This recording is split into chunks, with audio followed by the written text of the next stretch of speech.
Letter 29. On the critical condition of Marcellinus. You have been inquiring about our friend Marcellinus, and you desire to know how he is getting along. He seldom comes to see me, for no other reason than he is afraid to hear the truth. And at present he is removed from my danger of hearing it, for one must not talk to a man unless he is willing to listen. That is why it is often doubted whether Diogenes and the other cynics, who employed an undiscriminating freedom of speech and offered advice to any who came in their way, ought to have pursued such a plan. For what if one should chide the deaf, or those who are speechless from birth or by illness? But your answer, "Why should I spare words? They cost nothing. I cannot know whether I shall help a man to whom I give advice. But I know well that I shall help someone if I advise many. I must scatter this advice by the handful.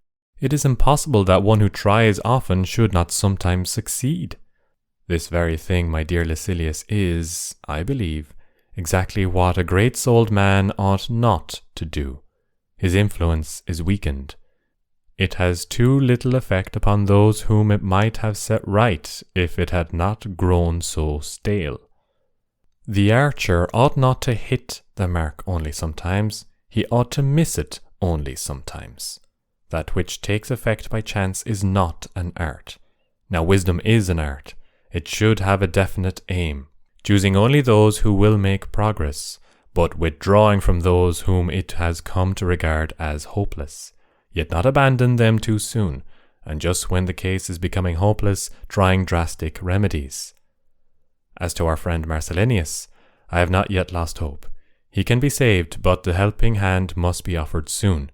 There is indeed danger that he may pull his helper down, for there is in him a native character of great vigour, though it is already inclining to wickedness. Nevertheless, I shall brave this danger and be bold enough to show him his faults.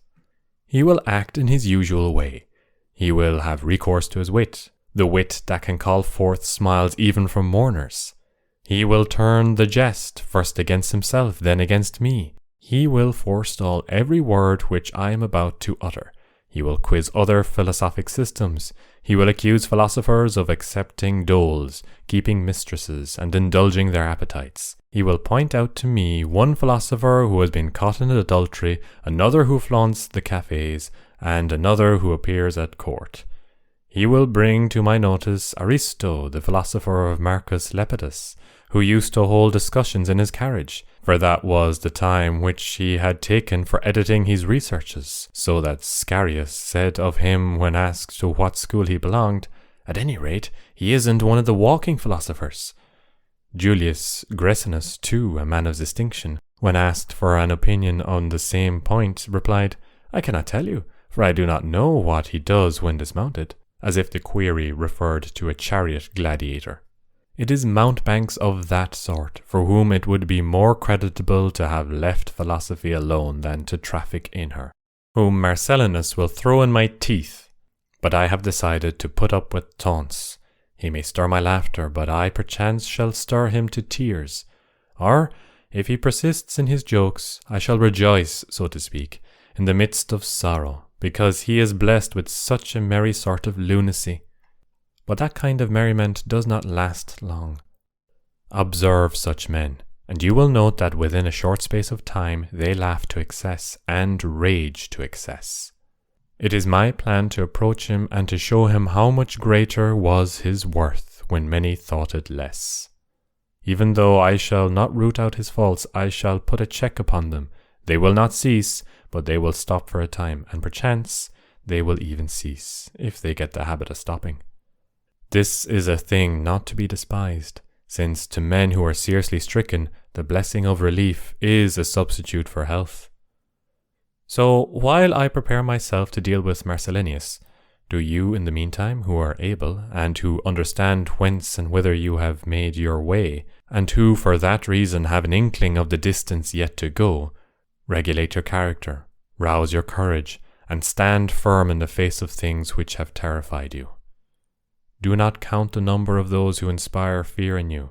Would you not regard as foolish one who was afraid of the multitude in a place where only one at a time could pass? Just so, there are not many who have access to you to slay you, though there are many who threaten you with death. Nature has so ordered it that, as only one has given you life, so only one will take it away. If you had any shame, you would have let me off from paying the last installment.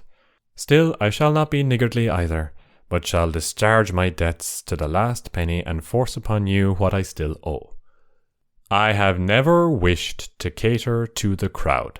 For what I know, they do not approve, and what they approve, I do not know.